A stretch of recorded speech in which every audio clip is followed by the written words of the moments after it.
할렐루야. 예. 하나님의 크신 은혜와 사랑이 우리 가운데 충만한 줄 믿습니다. 예, 오늘도 우리 예수님의 풍성한 사랑에 힘입어 오늘 이 예배의 자리에 오신 우리 성도님들을 주님의 이름으로 환영하고 축복합니다. 예, 오늘 말씀의 제목이 뭐라고요? 우리 같이 한번 읽어볼까요? 도피성 외에는 살 길이 없습니다. 아멘.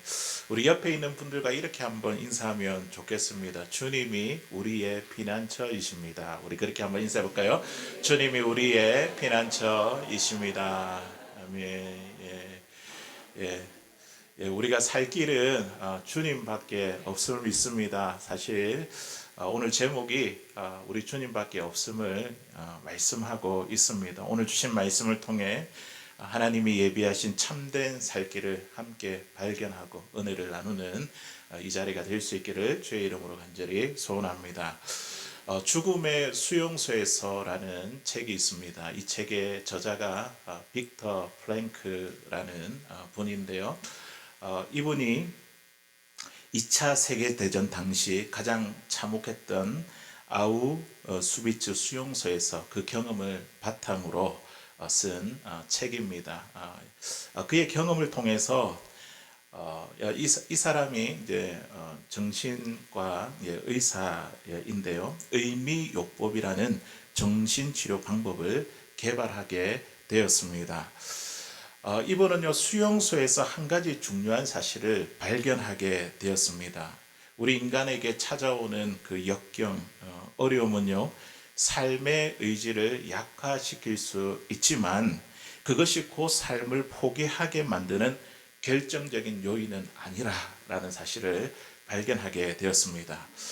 수용소 안에 그 속에서 경험하는 것들, 영양가 없는 음식들, 또 쇠약해져가는 몸, 간수들의 과학한 행포, 그리고 언제 죽을지 모르는 이런 극심한 공포 속에서도 끝까지 살아남아 있는 자들이 있었습니다.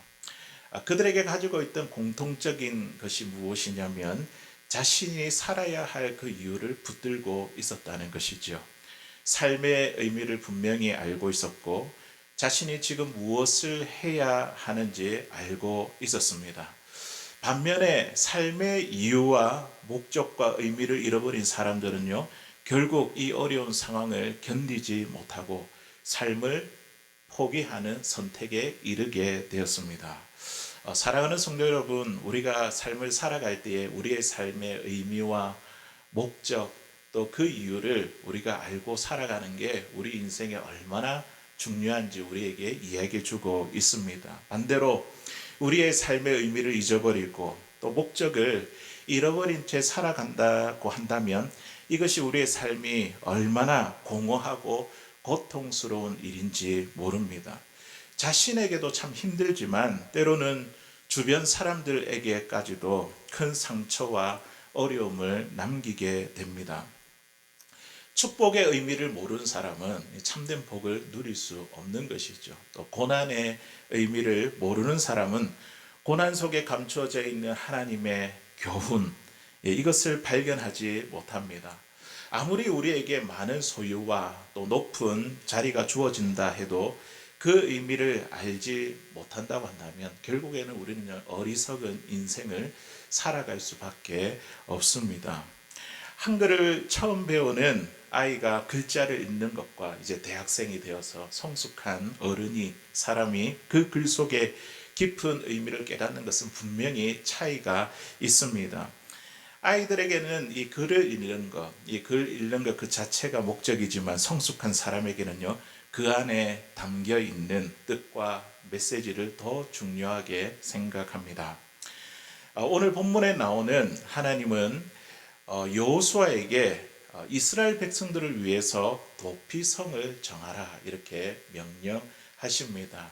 이 도피성에 대한 이 의미를 알고 깨닫는 것이 굉장히 중요하다는 것이죠. 하나님께서 이들에게 주신 명령을 보면 가나안 땅을 정복하라. 그리고 나서 그 땅을 분배하라.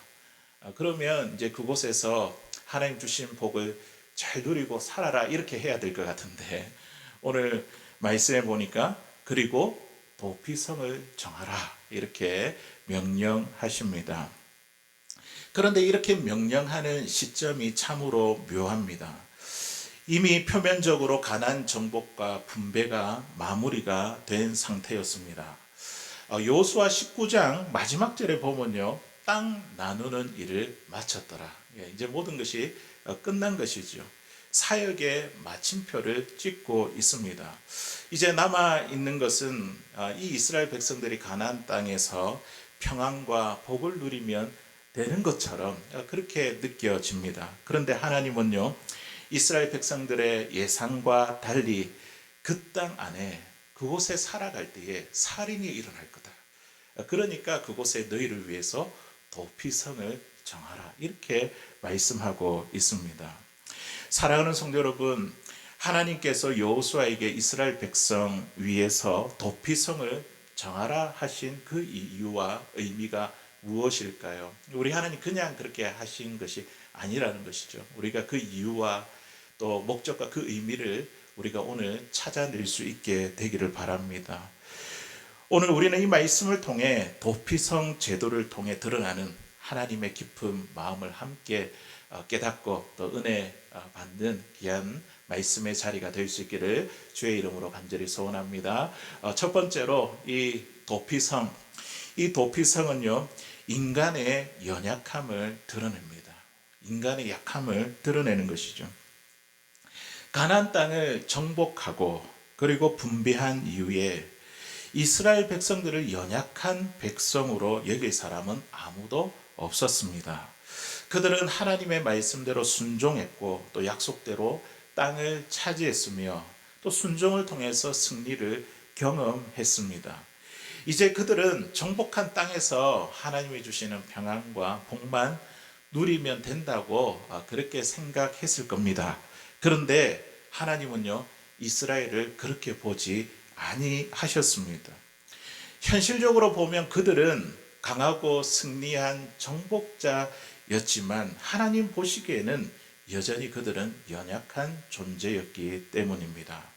그래서 하나님은요, 승리의 상징을 세우기보다도 연약한 자와 실패한 자, 실수한 자를 위한 공간을 먼저 준비해 두신 것입니다.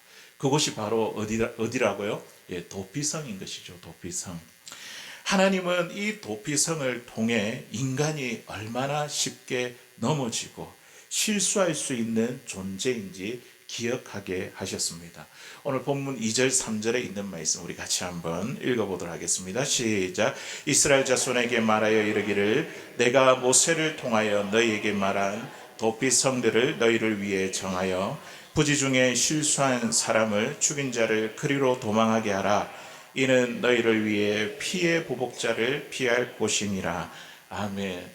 지금 당장 살인이 일어나지 않았는데 우리 하나님께서 도피성을 정하시죠.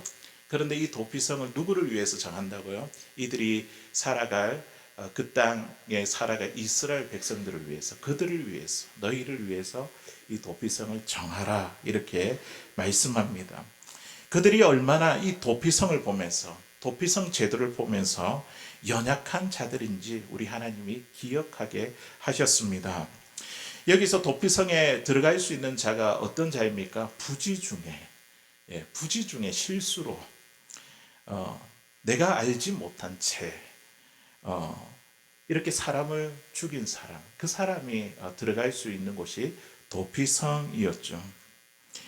이 부지 중에라는 이 말은요, 히브리어로 비시가가인데 이 뜻은요, 무심코 의도하지 않게 혹은 알지 못한 채 저지른 실수를 의미합니다. 즉 인간은요, 죄를 짓지 않을 수 있는 존재가 아니라 때로는 자신이 죄를 지은 것도 조차 깨닫지 못하는 존재라, 그것을 의미하고 있습니다. 사랑하는 성도 여러분, 우리가 인생을 살다 보면요, 일부러 죄를 짓는 사람보다 연약함 속에서 실수하고 넘어지는 사람이 훨씬 많습니다. 우리는 죄인이기 때문에 죄를 짓게 되는 존재라는 것이죠. 어느 누구나 우리는 좋은 사람이 되고 싶고 또 좋은 부모가 되고 싶으며 좋은 성도가 되고 싶어 합니다. 그래서 우리 인간 안에는 다른 사람들로부터 인정받고 싶고 사랑받고 싶은 욕구가 자리하고 있습니다. 그러나 아무리 노력해도 실수 없이 완전하게 살아갈 수 있는 사람은 아무도 없다는 것이죠.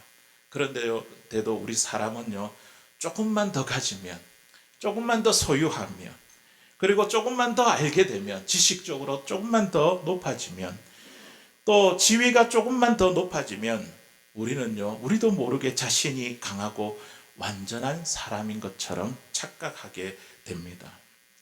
오늘 이스라엘 백성들이 가나안 땅에 들어가서 하나님의 복을 누리고 살 수 있는 그 비결이 무엇인가 하면 바로 그들을 위해서 도피성을 정한 것이죠.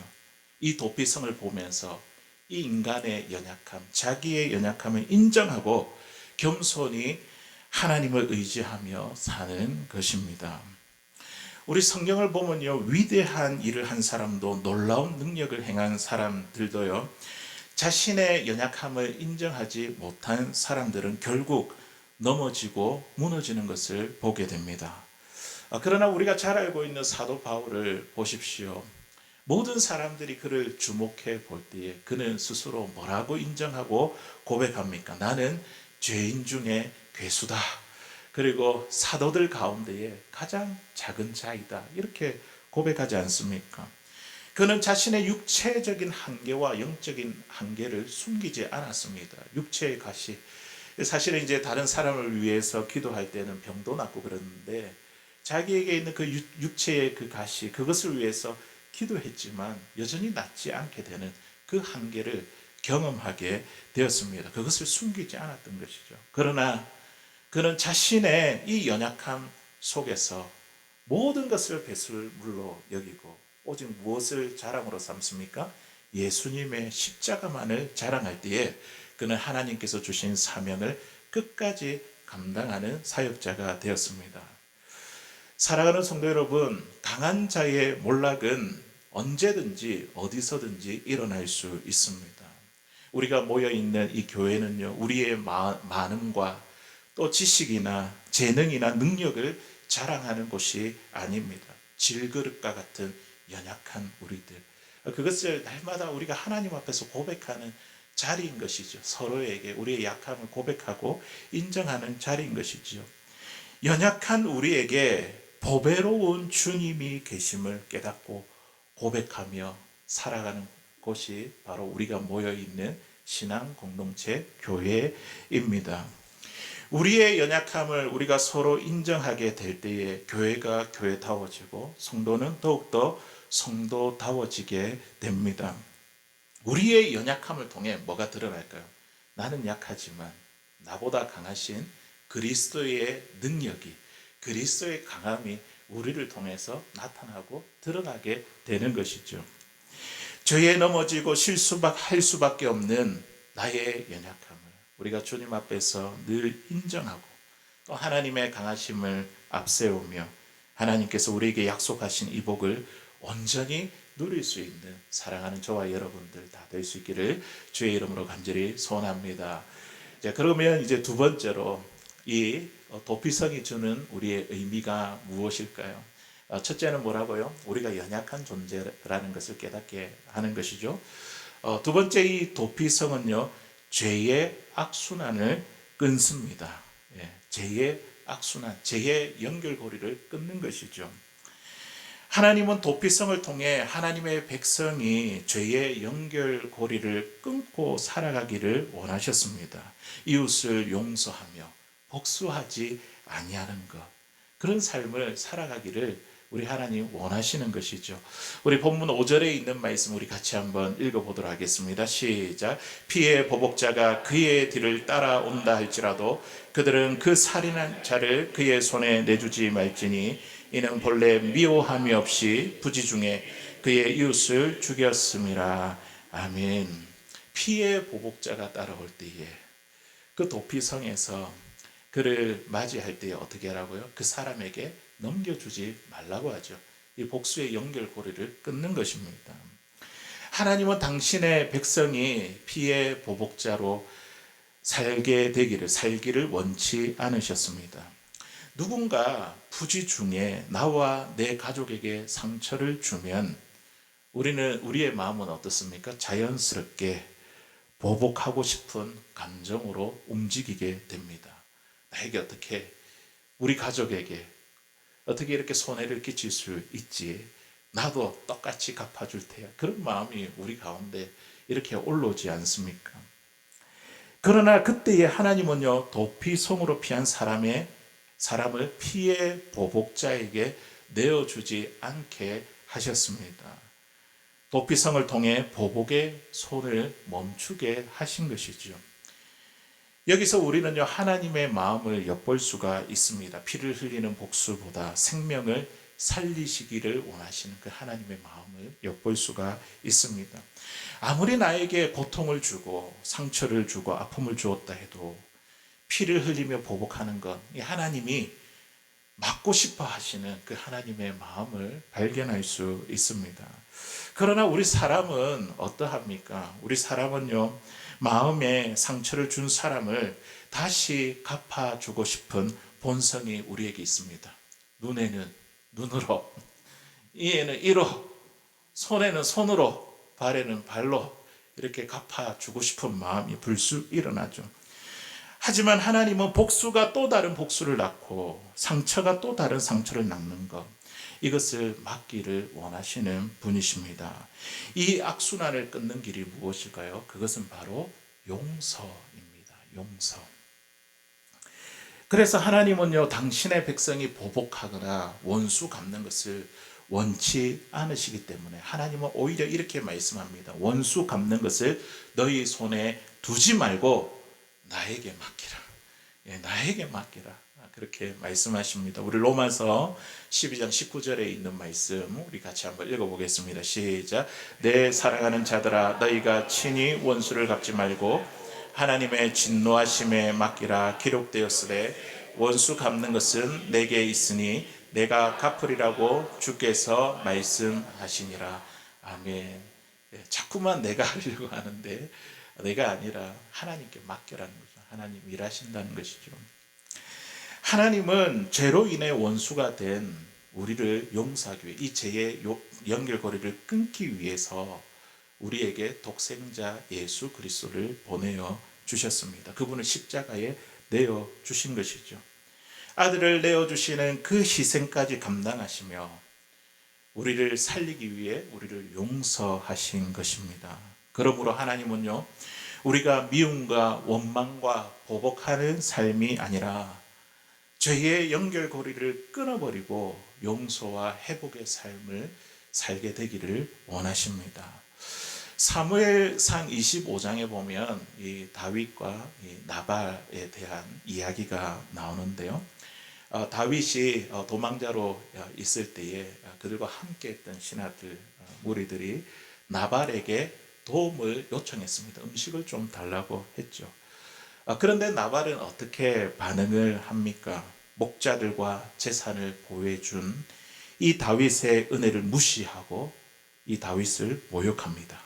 이때 다윗은 매우 화를 내고 분노하죠.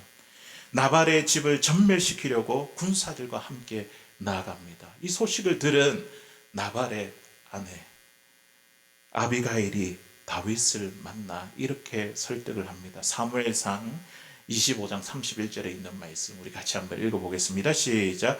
내 주께서 무죄한 피를 흘리셨다든지 내 주께서 친히 보복하셨다든지 함으로 말미암아 슬퍼하실 것이 없고 내 주의 마음에 걸리는 것도 없으시리니 다만 여호와께서 내 주를 후대하실 때에 원하건대 내 주의 여정을 생각하소서 하니라. 아멘.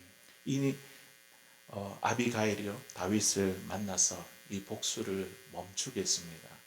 이렇게 이야기를 하는 것이죠. 무죄한 피를 흘리는 것, 그리고 보복하는 것, 이것 때문에 나중에 슬퍼할 일이 없게 하소서.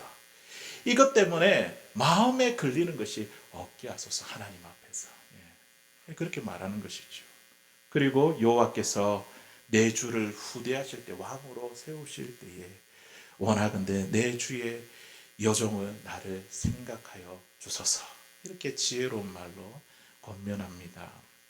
이 아비가일의 말에 다윗이 크게 깨달으면서 이렇게 대답을 합니다. 우리 이어서 우리 32절, 33절에 있는 말씀입니다. 시작. 다윗이 아비가일에게 이르되 오늘 너를 보내어 나를 영접하게 하신 이스라엘의 하나님 여호와를 찬송할지로다.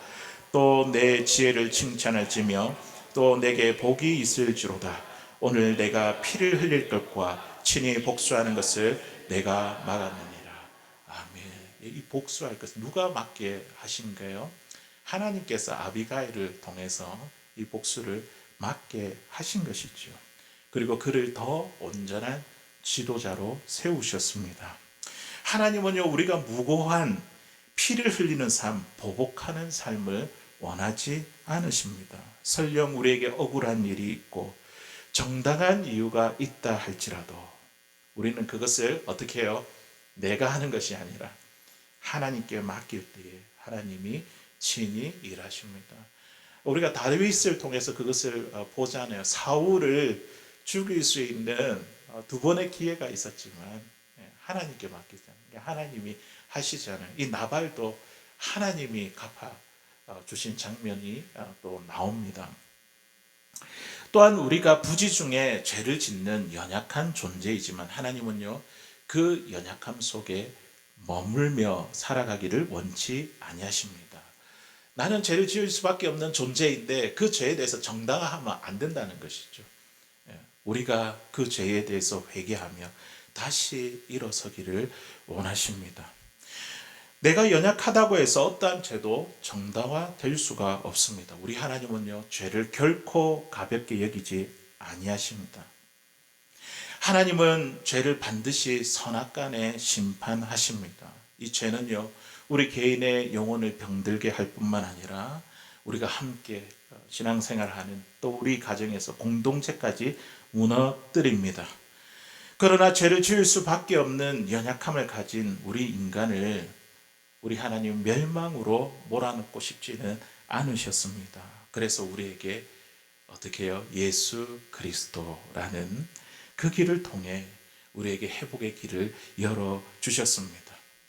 우리 예수님은요, 실패한 베드로를 찾아가셨죠. 우리가 볼 때 그냥 내치면 다른 사람을 선택해가지고 주의 일꾼으로 삼으면 좋겠는데 우리 예수님 그렇게 하지 아니하시잖아요. 3번이나 부인하며 저주하기까지 부인한 그를 만나셨습니다. 그리고 어떻게 해요? 자기에 대한 그 사랑을 3번씩이나 확인하시고 예수님은 그에게 내 양을 먹이라, 내 양을 치라 하시며 다시 사명을 주셨습니다. 버림받아 마땅한 사람을 회복시켜 주셔서 초대 교회의 크고 존귀한 인물로 사용하셨습니다. 그 베드로가 바로 저와 여러분들이라는 것이죠. 버림받아 마땅한 자인데 우리 주님은 우리에게 찾아오셔서 회복의 길을 열어주십니다. 오늘 본문 6절에 있는 말씀에 보니까 이런 말씀이 있습니다. 그 살인자는 자기 성읍, 자기 집으로 돌아갈지니라. 도피성으로 왔어요. 살인자가 와서 이제 그곳에 어느 정도 이제 머물며 있다가 이제는 자기 집으로 또 자기 성읍으로 돌아갈지니라 이렇게 말씀하고 있습니다. 이 말씀이 도대체 무엇일까요? 살인한 자의 회복과 변화를 의미합니다. 도피성은요, 요단강 동편에 3곳이 있었고 또 요단강 서편에 3곳이 있었습니다. 모두 다 6곳에 이 도피성이 세워졌습니다. 그런데 이 도피성이 세워진 성읍이 누구의 성읍인지 아십니까? 이 성읍들은 바로 레위 지파의 성읍들이었습니다. 48곳에 그 성읍 가운데에 6곳이 이렇게 선정이 되었습니다. 레위 지파가 있는 곳. 레위 지파는 뭐 하는 사람들이죠? 제사를 하나님께 제사를 준례하는 사람들이고 또 하나님의 말씀 율법을 가르치는 자들입니다. 살인자들이 도피성에 들어갔다는 것, 그들은 이곳이 단순한 피난처가 아니라 이곳에서 어떤 일이 일어나는 것이죠? 레위 지파들과 함께 다시 하나님을 예배하고 다시 하나님의 말씀 앞에, 율법 앞에서 서는 훈련의 자리였습니다. 그곳에서 죄인은 다시 회복되고 변화된 후에 이제 어떻게 된다고요? 자기 성읍으로 돌아가고 자기 집으로 돌아가게 되는 것입니다. 하나님은요, 우리 교회가 바로 그런 도피성이 되기를 원하십니다. 예. 상처 있고 넘어졌던 사람들이 이곳에 와서 다시 말씀 앞에 서게 되고 예배 가운데 회복되어 새 사람으로 변화되어 우리의 삶의 자리로 돌아가게 되는 것. 이게 우리 교회의 역할이 되기를 원하십니다. 사랑하는 성도 여러분, 우리 하나님은요, 복수를 막으시는 분이십니다. 그리고 생명을 살리시는 분이세요. 하나님은 용서로 회복의 길을 여십니다. 그러므로 우리는요, 보복의 사람이 아니라 용서의 사람으로, 무너뜨리는 사람이 아니라 다시 그 사람을 살리는 사람으로 살아가게 되기를 바랍니다. 주님의 용서 안에서 죄의 악순환의 고리를 끊어버리고 하나님을 다시 예배하고 말씀 앞에 서는 이 훈련의 자리를 통해 변화와 회복된 하나님의 사람으로 이 세상 가운데, 가정 가운데, 우리 일터 가운데 그렇게 나아갈 수 있는 사랑하는 저와 여러분들 다 될 수 있기를 주의 이름으로 간절히 소원합니다. 이제 마지막으로 세 번째, 우리 도피성이 주는 그 의미는요, 구원의 유일성을 깨닫게 합니다. 예. 우리가 살 길, 우리가 구원받을 길은 이 도피성 밖에 없다는 것이죠. 하나님께서 도피성을 정하실 때에 이스라엘 전역에 고르게 배치하셔서 누구든지 쉽게 그곳에 도달할 수 있도록 하셨습니다. 우리 신명기 19장 3절에 있는 말씀 우리 같이 한번 읽어보도록 하겠습니다. 시작. 내 하나님 여호와께서 내게 기업으로 주시는 땅 전체를 세 구역으로 나누어 길을 닫고 모든 살인자를 그 성읍으로 도피하게 하라. 아멘. 자, 지금은 하나님께서 모세에게 도피성을 세우고 정해라고 말씀하시고 그 말씀하신 것이 여호수아 시대 때에 이제 실제적으로 이제 이루어지게 되었습니다. 자, 하나님께서 주신 그 약속의 땅 세 곳, 요단 서편에 이제 세 곳을 정해라는 거죠. 그 동편에는 이미 가나안 정복 전쟁 하기 전에 세 곳 땅을 이 동편을 차지하게 되었습니다.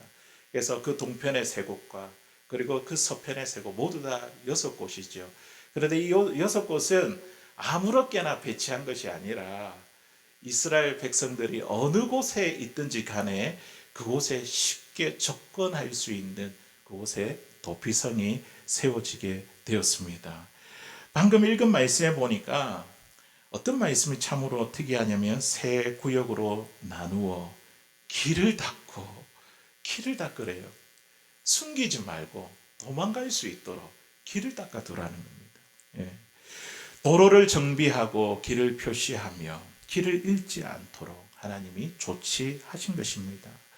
그때 당시 이 성문은요, 밤에 문을 닫고 또 전쟁 시에도 문을 닫아 두었습니다. 그러나 이 도피성의 문은요, 항상 열어두도록 하셨습니다. 누구든지 피할 수 있도록 열려 있었다는 것이죠. 도피성은 숨겨둔 곳이 아니라 반드시 도달하게 하시는 하나님의 길입니다.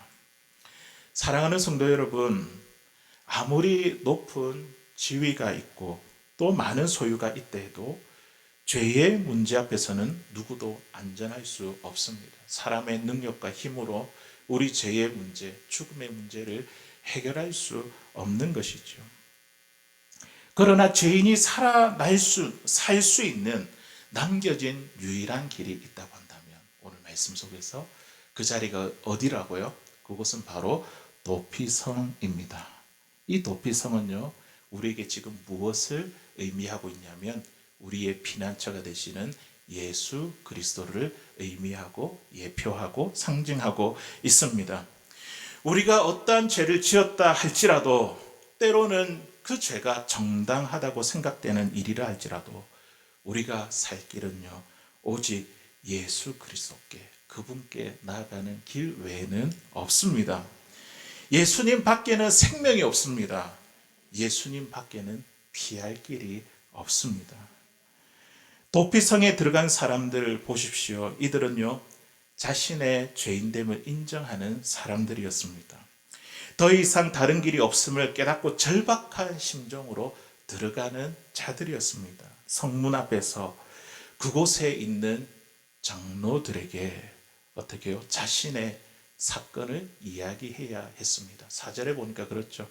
자기의 사건을 말할 것이요, 자기의 죄를 고백하며 겸손히 하나님의 은혜를 구해야 했습니다. 열심히 달려왔다고 들어갈 수 있는 것이 아니죠. 그것이 아니라 자기가 죄인임을 인정하는 사람이 그 성에 들어갈 수 있습니다. 우리가 예수님 앞에 달려갈 수 있는 것은 열심히 달려왔다고 해서 들어갈 수 있는 것이 아니라 주님 앞에서 나는 죄인입니다, 이것을 인정하게 될 때에 우리는 예수님 안에 들어갈 수 있는 것입니다. 마치 탕자가 둘째 아들이 아버지 앞에 돌아왔을 때 무릎을 꿇고 내가 하늘과 아버지께 죄를 얻어노라 이렇게 고백하는 것과 같이, 세리가 기도할 때 가슴을 치면서 자신의 죄인됨을 아파하며 하나님의 도우심이 아니면 내가 살아갈 수 없습니다, 이 존재임을 고백하듯이 그렇게 하나님 앞에 엎드리게 될 때에, 내가 죄인됨을 고백하게 될 때에 도피성의 문이 열리고 우리에게 새로운 생명이 시작되게 될 것입니다. 사랑하는 성도 여러분, 우리는 인생을 살다 보면 때로는 피할 곳이 없는 인생의 자리로 내몰릴 때가 있습니다. 내 힘으로 해결할 수 없고 내 잘못이 아니어도 책임을 지고 감당해야 하는 자리로 내몰릴 때가 있습니다. 갈 곳도 숨을 곳도 없으며 내가 할 수 있는 것은 죽음밖에 없다고 생각할 그때에 하나님은요, 우리를 위해 도피성을 예비해 주셨습니다. 그 도피성은 우리가 믿고 의지하는 예수 그리스도의 품입니다.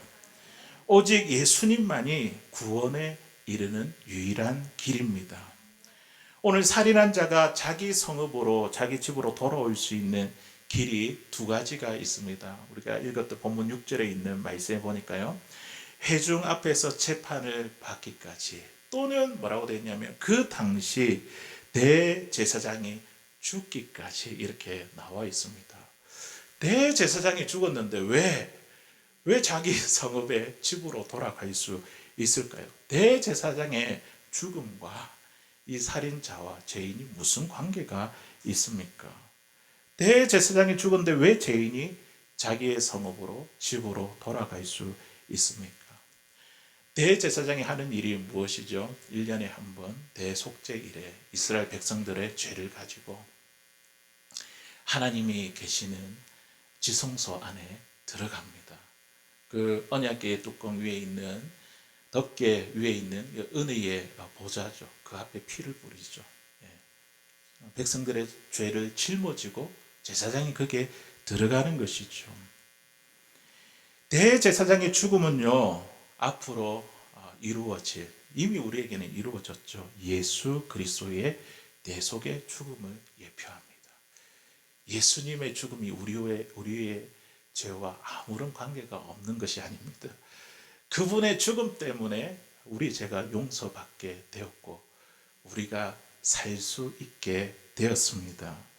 예수님의 십자가가 우리를 구원하는 유일한 길입니다.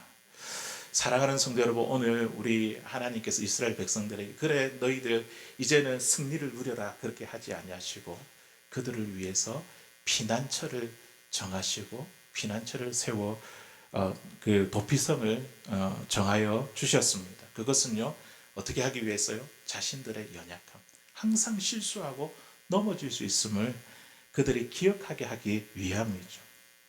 오늘 주신 이 말씀을 통해 우리의 연약함을 항상 인정하고 우리 속에 있는 복수하고 싶은 마음, 되갚고 싶은 마음, 이 죄의 악순환을 끊어내며 주님의 용서 때문에 우리의 참된 도피성 되시는 주님 앞에 나아갈 수 있게 되기를 바랍니다. 참된 생명과 회복은요, 오직 주님 안에서만 있습니다. 지금도 주님의 은혜의 문은요, 우리를 향해 활짝 열려 있습니다. 열심히 뛰어 들어간다 들어갈 수 있는 것이 아니라 어떻게 그 성문 앞에서 그들이 자기의 사건을 장로들에게 고백한 것과 같이 우리의 죄를 하나님 앞에 고백하고 인정하게 될 때에 우리는 그 도피성 안에 들어갈 수 있습니다. 주님 안에 들어가서 넘어졌던 우리가 다시 말씀 앞에 서게 되고 예배 가운데 회복되어 변화된 새 사람으로 우리의 가정과 일터와 우리의 삶의 자리로 돌아가는 이 은혜를 누릴 수 있는 사랑하는 저와 여러분들 다 될 수 있기를 주의 이름으로 간절히 소원합니다.